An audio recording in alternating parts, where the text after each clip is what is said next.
السلام علیکم ورحمۃ اللہ وبرکاتہ۔ الحمدللہ رب العالمین والصلاۃ والسلام علی رسولہ الکریم۔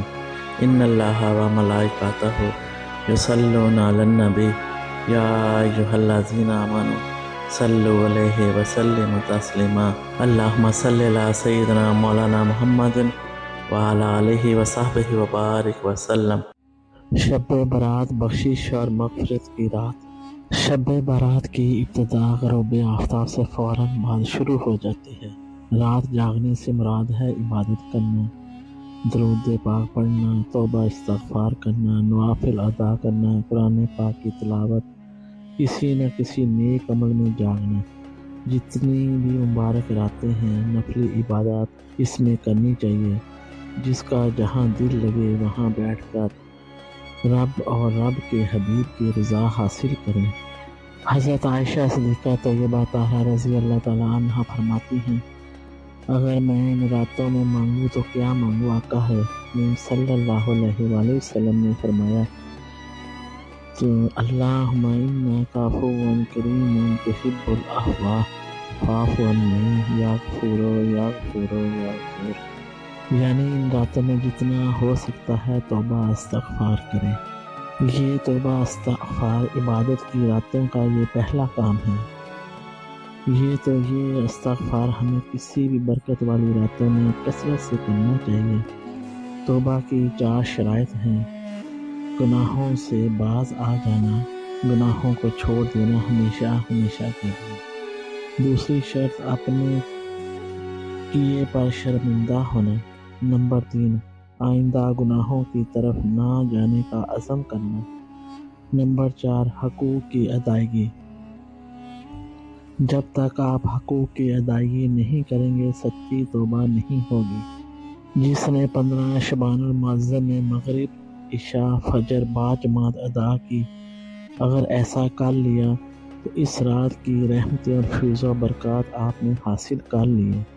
آقا کریم صلی اللہ علیہ وآلہ وسلم نے ارشاد فرمایا، جس نے عشاء باجماعت پڑھی آدھی رات کی عبادت کا ثواب، اور جس نے فجر باجماعت پڑھی باقی آدھی رات کی عبادت کا ثواب حاصل کر لیا۔ اس کے علاوہ نماز اوابین مغرب کے بعد 6 رکعت پڑھیں۔ ان 6 رکعت کا ثواب 12 سال کی عبادت کا ثواب ملتا ہے۔ یہ نوافل پڑھنا مستحب عمل ہے۔ آقا کریم صلی اللہ علیہ وآلہ وسلم نے فرمایا، نماز اوابین کے 6 نوافل پڑھنے کا ثواب بہت زیادہ ہے۔ اس شب برات میں صلاۃ و تسبیح اس کا اہتمام کریں، یہ بہت ہی عظیم عبادت ہے۔ صلاۃ و تسبیح کا اہتمام معمول بنا لیں، کبھی نہ کبھی اہتمام کرتے رہنا چاہیے۔ صلاۃ و تسبیح پڑھنے سے 10 طرح کے گناہ معاف ہوتے ہیں، یعنی اگلے اور پچھلے، قدیم اور جدید، غلطی سے کیے ہوئے یا جان بوجھ کر کیے ہوئے گناہ، صغیرہ اور کبیرہ گناہ، چھپ کر کیے ہوئے یا کھلم کھلا کیے ہوئے۔ آقا کریم صلی اللہ علیہ وآلہ وسلم نے فرمایا کہ صلاۃ و تسبیح روزانہ پڑھو، ہر جمعہ کو پڑھ لیں، مہینے میں 1 دفعہ یا سال میں 1 دفعہ یا کم از کم زندگی میں 1 دفعہ پڑھ لیں۔ آقا کریم صلی اللہ علیہ وآلہ وسلم نے اپنے چچا سے فرمایا، یہ تحفہ بھی ہے، یہ بخشش بھی ہے اور خوشخبری بھی ہے۔ یہ وہ نماز ہے جس میں 300 مرتبہ تیسرا کلمہ پڑھنے کی سعادت اور توفیق حاصل ہوتی ہے، اور ہر کلمے پر جنت میں درخت لگ جاتا ہے، اور صلاۃ و تسبیح پڑھنے کا ثواب احد پہاڑ سے بھی زیادہ ہوتا ہے۔ تسبیح نماز کے کلمات جنت کے باغات ہیں۔ اللہ تبارک و تعالیٰ فرماتے ہیں، اس رات میں ان لوگوں کی بخشش اور مغفرت نہیں ہوگی۔ نمبر 1 اللہ تبارک و تعالیٰ کی ذات کے ساتھ شریک کرنے والا، یعنی مشرک کی بخشش نہیں ہوگی۔ دوسرے مسلمان کے لیے دل میں کینہ، بغض، انتقام، نفرت رکھنے والا، ایسے بندوں کی مغفرت نہیں ہوگی۔ والدین کا نافرمان، اس کی اس رات میں بخشش نہیں ہوگی۔ قطع رحمی کرنے والا، رشتے داریاں توڑنے والا۔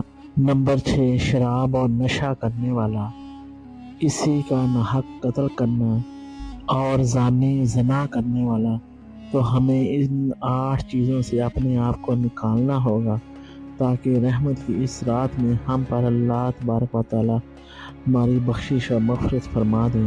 15 شعبان المعظم کا روزہ رکھیں، یہ مستحب عمل ہے۔ کوئی رکھنا چاہے رکھے اور کوئی نہ رکھنا چاہے تو اس کو برا مت کہیں۔ ایام 20 کے روزے 13، 14 اور 15 یہ آقا کریم صلی اللہ علیہ وآلہ وسلم کی سنت مبارکہ ہے، تو یہ ایام 20 کے روزے رکھنے کا اہتمام کریں۔